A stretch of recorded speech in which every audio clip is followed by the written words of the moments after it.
Good morning students, welcome to SST So Simple Tutorial। Hitler ने economy सुधारने का जिम्मा एक इकोनॉमिस्ट हाल्मर शाफ्ट को दी। शाफ्ट ने सरकारी पैसे से चलाए जाने वाले वर्क क्रिएशन प्रोग्राम के जरिए 100% प्रोडक्शन और 100% एम्प्लॉयमेंट प्रोवाइड करने का लक्ष्य रखा। जर्मनी की मशहूर सुपर हाईवे और पीपल्स कार फॉक्सवैगन इसी कार्यक्रम की देन थी। Let us now see Hitler's foreign policy। Hitler की फॉरेन पॉलिसी उनकी बुक मेन कैंप में स्पष्ट दिखाई देती है। वह ट्रीटी ऑफ वर्साइले के सारे अरेंजमेंट्स को खत्म कर देना चाहते थे। वे जर्मनी को एक स्ट्रांग नेशन बनाना चाहते थे। पहले तो उसने अपनी सेना तैयार की। जब यह काम हो गया तो उन्होंने समझौते को ताक पर रख दिया। 1932 में जिनेवा में डिसआर्मामेंट कॉन्फ्रेंस का आयोजन हुआ।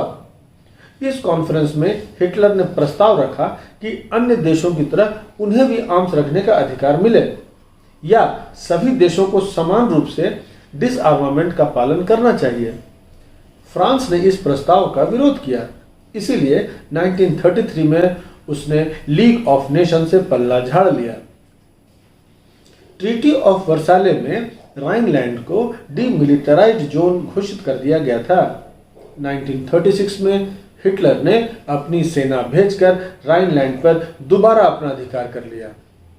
1938 में one people one empire and one leader नारे की आड़ में हिटलर की फौज ऑस्ट्रिया में घुस गई और इस तरह ऑस्ट्रिया को जर्मनी में मिला दिया। इसके बाद चेकोस्लोवाकिया के कब्जे वाले जर्मन स्पीकिंग सुडेटानलैंड पर भी कब्जा किया और फिर पूरे चेकोस्लोवाकिया को हड़प लिया।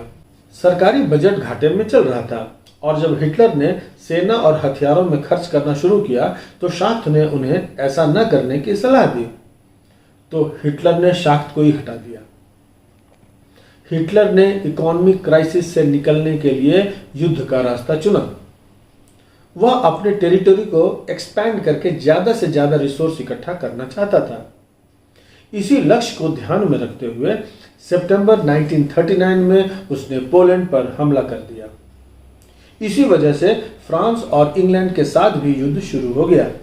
इसके साथ ही सेकेंड वर्ल्ड वॉर की शुरुआत हो जाती है। सितंबर 1940 में जर्मनी ने इटली और जापान के साथ ट्राइपार्टाइट पैक्ट साइन किए। इस पैक्ट को साइन करने से इंटरनेशनली हिटलर की साख बढ़ी। 1940 के अंत में हिटलर अपनी ताकत के शिखर पर था। अब उसने अपना सारा ध्यान ईस्टर्न यूरोप को जीतने की ओर लगा दिया।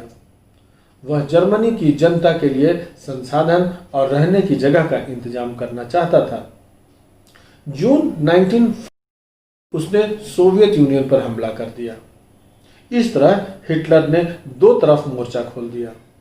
वेस्टर्न फ्रंट से इंग्लैंड बम्बर्स आ रहा था और ईस्टर्न फ्रंट पर सोवियत आर्मी उन्हें नाको चने चबवा रही थी। यहाँ पर थोड़ा बैटल ऑफ स्टालिनग्राड की बात कर लेते हैं। यह ईस्टर्न फ्रंट पर लड़ी जाने वाली एक बड़ी लड़ाई थी जिसमें जर्मनी स्टालिनग्राड पर कब्जे के लिए लड़ रहा था। The Soviet army inflicted a crushing defeat on Germany at Stalingrad. Stalingrad में सोवियत सेना ने जर्मन सेना को घुटने टेकने पर मजबूर कर दिया। The Battle of Stalingrad is described as the biggest defeat in the history of German army। पीछे हटते हुए जर्मन सोल्जर्स का पीछा करते हुए सोवियत आर्मी बर्लिन के बीचों बीच पहुंच गई। Before Stalingrad, the German forces had gone from victory to victory in the Eastern Front, but after Stalingrad, they won no decisive battle। Soviet union पर हमला करना हिटलर की हिस्टोरिक ब्लंडर थी। America इस लड़ाई में उलझना नहीं चाहता था, पर वह ज्यादा दिन तक इससे दूर नहीं रह सका। जापान ईस्ट की ओर अपनी ताकत फैलाता जा रहा था। उसने फ्रेंच इंडो चाइना पर कब्जा कर लिया था और पैसिफिक ओशन में अमेरिका के नेवल बेसेस पर हमले की प्लानिंग कर रहा था। तो जब जापान ने हिटलर को अपना सपोर्ट दिया और पर्ल हार्बर के अमेरिकन बेस पर बम बरसाए तो अमेरिका को इस लड़ाई में कूदना ही पड़ा। उधर अप्रैल 1945 में हिटलर ने सुसाइड कर ली और मई में जर्मनी ने सरेंडर कर दिया।